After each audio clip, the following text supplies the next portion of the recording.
And now, please welcome CEO of Raffles and Orient Express at Acar, Omer Acar, in discussion with Skift Asia editor Peden Dohma Bhutia.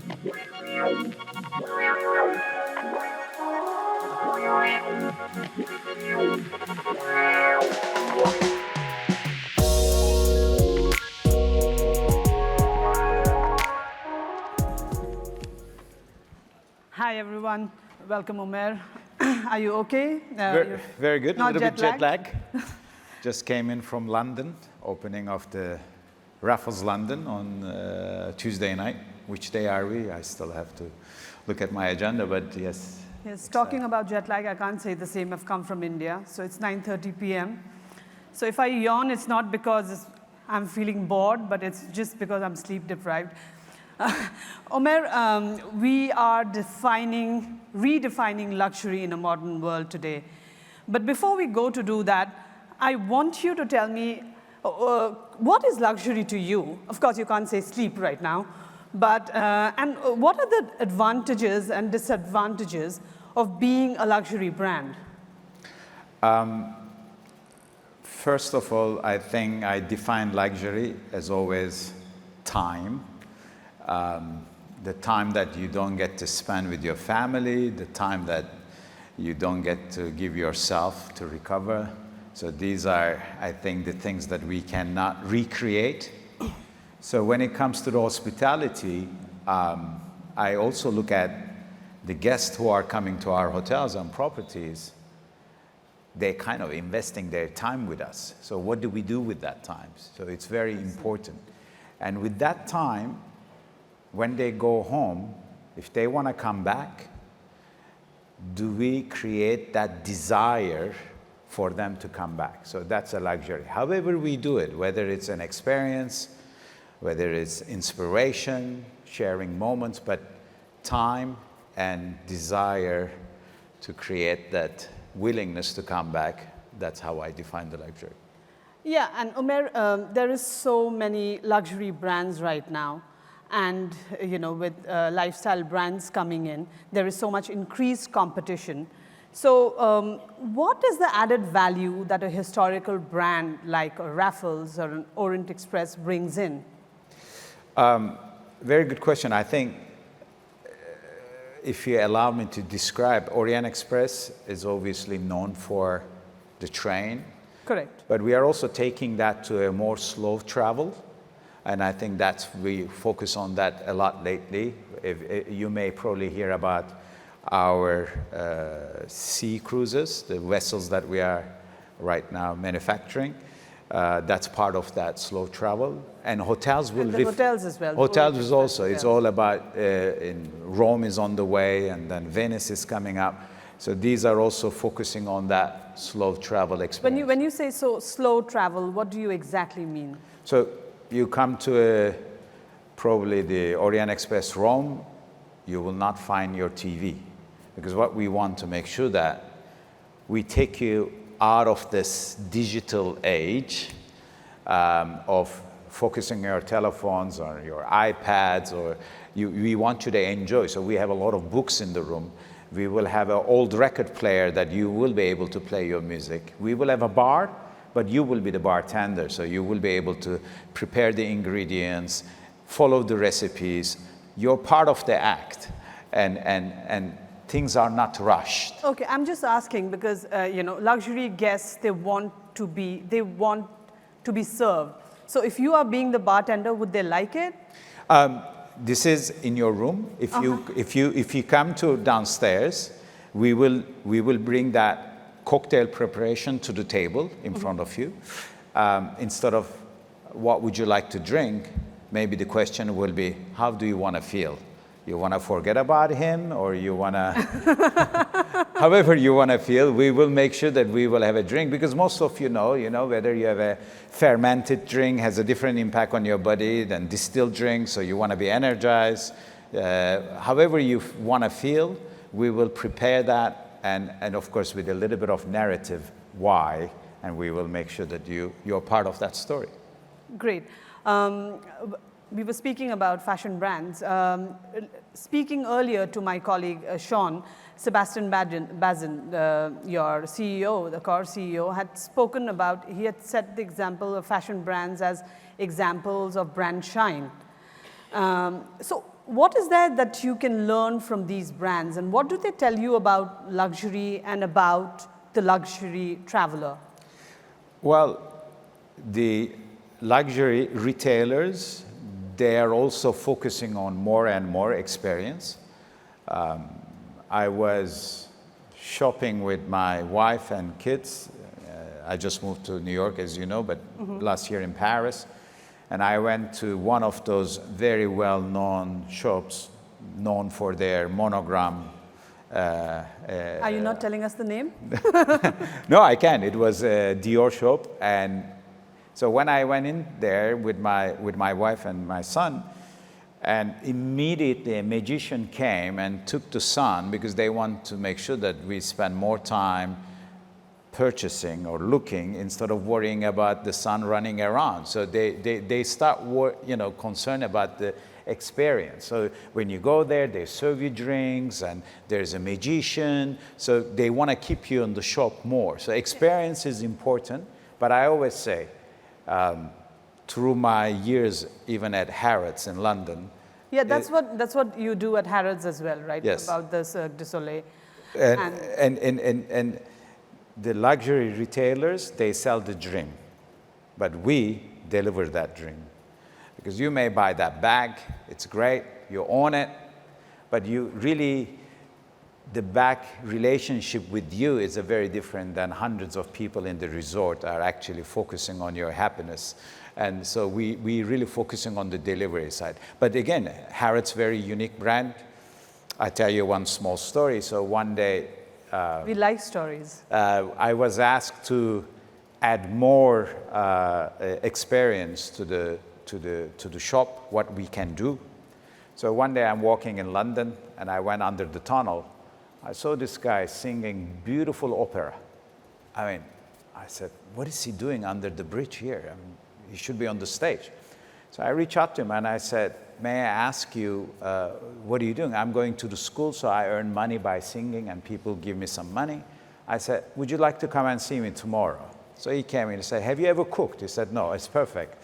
I said, I want you to be in our pizzeria restaurant. If you've ever been in London, if you hear the guy singing opera. So we put him on a white chef uniform.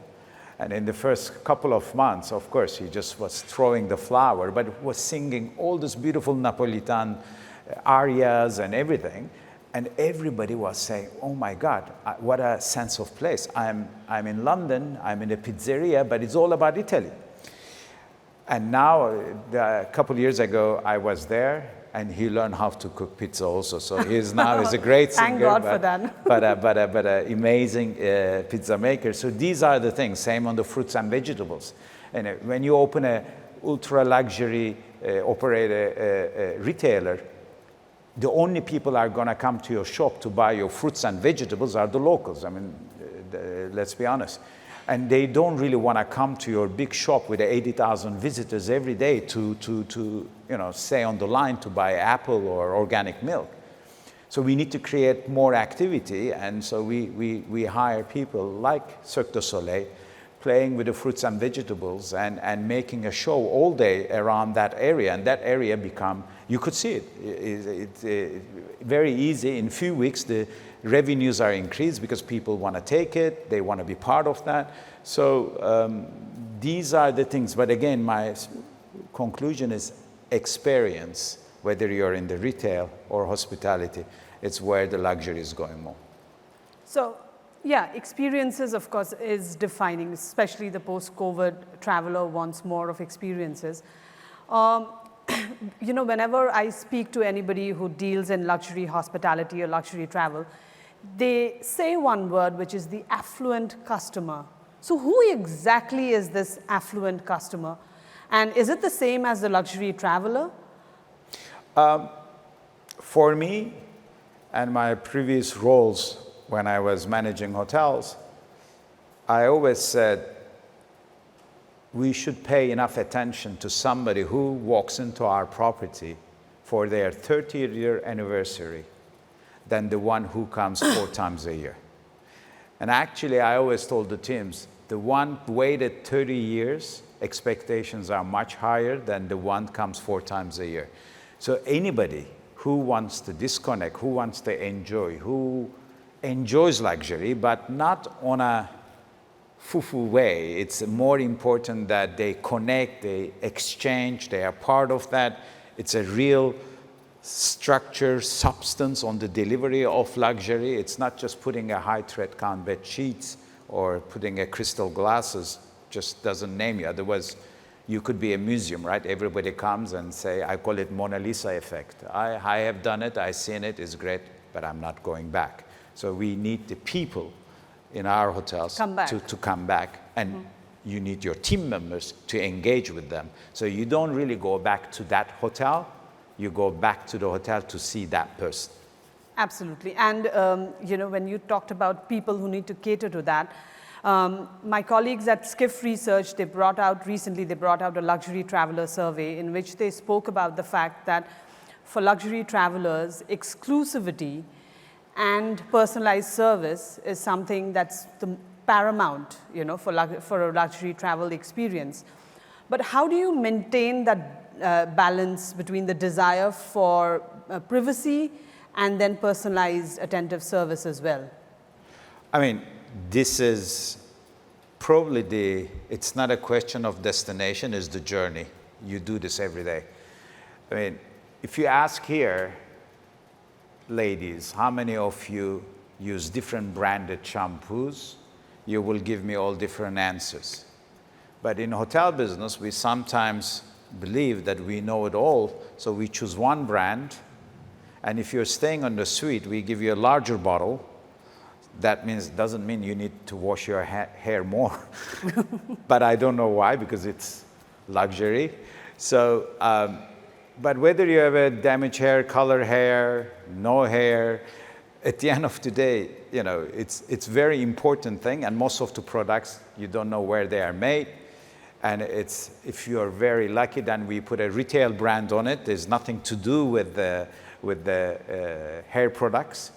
And then we'll say that's a luxury. But I think the consumer today is much more sophisticated. So they want that. So, I ask that to the guests. They don't buy the products that we put in our bathroom. They buy the bed sheets, they buy the towels, they buy the china glass, but they don't buy those products. So why we don't create things that is more personalized? Wouldn't it be nice that you come to an hotel, that they ask you, here's the 6-7 products, that what would you like? Or before you even join to the hotel, these are the products for the hair, what would you like to choose? So it's very simple. It's not more work, it's just personalized service. So I think it's going more into that direction. I mean, how many times you checked into the hotel, you travel a lot, you came to the room, you take off your clothes, you take a shower, you brush your teeth, you're gonna go to the bed, you're tired. And then that chocolate on the pillow, somebody put it there. I don't know what it's supposed to do to you. You just brush your teeth, you're gonna eat it, it's waiting there, the pillow is not a plate. So we do things that we need to really ask ourselves, why? And that's the same with the fruit. We must learn from COVID, certain hygiene. You cannot put a large fruit uncovered. Housekeeping is there, high dust, low dust, everybody passing by, and that fruit is waiting for you to be consumed. So I think when I go meaningful, we go back to the drawing board and ask ourselves, does it really make sense? And I guess serving just apples and orange and bananas doesn't make us luxurious. So we need to give more. So I rather give, if you get a champagne, we rather give you 3 different grape varieties. Champagne is made out of Pinot Noir, Pinot Meunier, Chardonnay. So I give those 3 grapes and a bottle of champagne.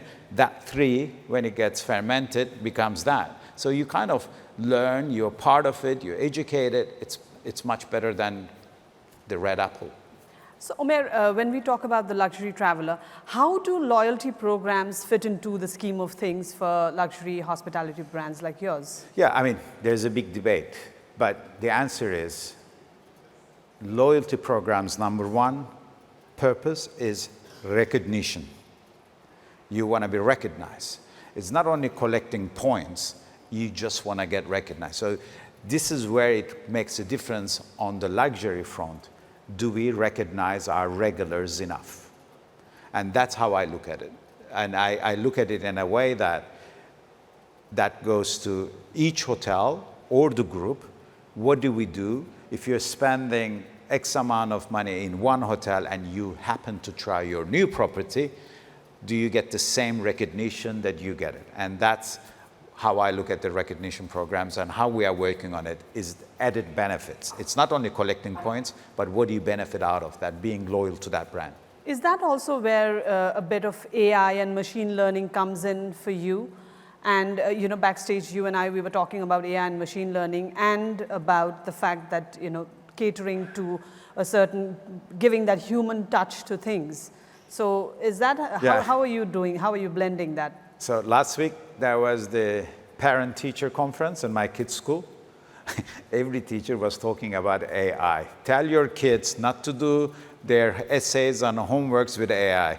And I said, you've been looking at it a lot, to the teacher, because he obviously put all the questions onto that.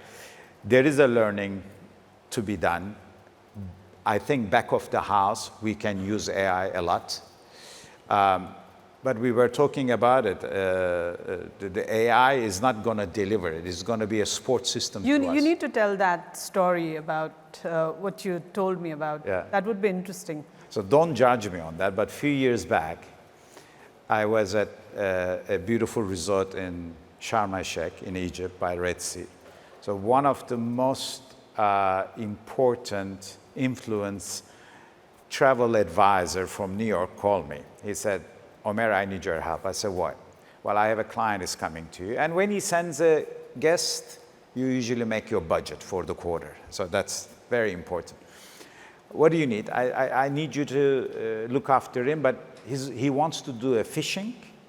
He's very old. He's with his wife. He has about 30 minutes to be on the boat because he gets tired. Okay, so far so good. But you need to guarantee that he's going to catch a fish. And I said, okay, we are used to say never know. So I said, let me think about that. So in the morning, I called him back. Okay, don't worry. He said, how are you going to do that? I said, that's my job to guarantee it. He will make sure that he will catch a fish. So of course, we have divers at the Sharm el-Sheikh, it's Red Sea. We send them to the spot, so he came with a fish. But the important part of it is... Everybody was happy. The wife, I mean, seeing her husband, she organized that. Seeing her husband catching is a dream for him. We all have different expectations. To catching a fish in Red Sea in 30 minutes, a beautiful red snapper, and it was an important moment. So I asked AI to do that. So he can maybe give the idea, but obviously you need to rely on local knowledge also. I mean, your local fishermen also not knowing where exactly the fish is. I mean, that fish was caught earlier and put in the net and kept in the water, so we hooked them up. But if you are probably 2 hours, there's a chance that you're going to catch a fish. But that's important. That local fisherman is going to give us that. And the local knowledge that connecting with those individuals, I think AI has still I think we're taking some audience questions, and of those, I think 2 of them are about AI, and I think you've touched on that.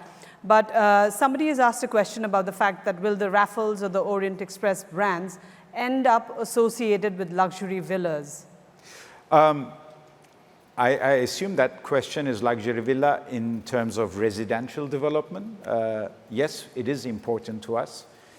As a brand, we are focusing on not a standalone resi right now. Our focus is on, because we do sell service, we are not in the business of selling rooms and apartments only, we are selling the service. So we will not do standalone, it needs to be connected to the development, to the hotel. And obviously, developers enjoy that much more in terms of their returns. So they will be in November. If you go to Bahrain for Formula One, you will be able to stay in the brand new villas of Raffles. So this is something that it's on the works, in the last stages to finalize it. If you were in Boston, Raffles Boston just opened last Monday with the residential units, and same in Raffles London is with the residential units. So residential is an important. I think the question was about short-term rentals. The person has written again to say, no, I meant short-term. Yeah, this is not something. I mean, usually those products, we will rent you a villa under the suite program for short term. I'm not sure it's going to be very cost efficient, but if you're looking for short-term villa rentals, usually the developers like to sell them and get their earnings on that. So we don't have a program on the short term. I'm sorry, there are lots of questions, but I have 2 questions of my own, and I won't be Skift's Asia editor if I don't ask you about China and India.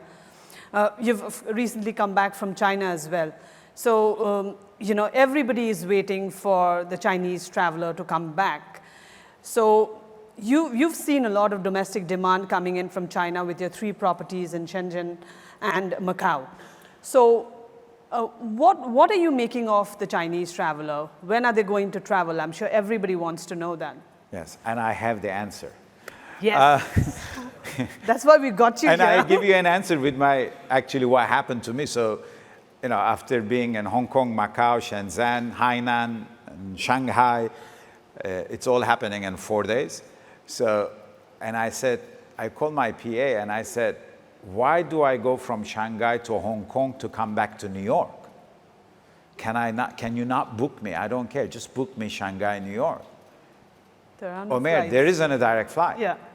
And I said, this is Shanghai. This is not like, some little city. No, there isn't. And I think this is a real answer. On a Friday, if you cannot directly fly from very important city, which I call it the New York of China, to New York, if you cannot catch a direct flight because there's not enough air slots, this is going to be a problem.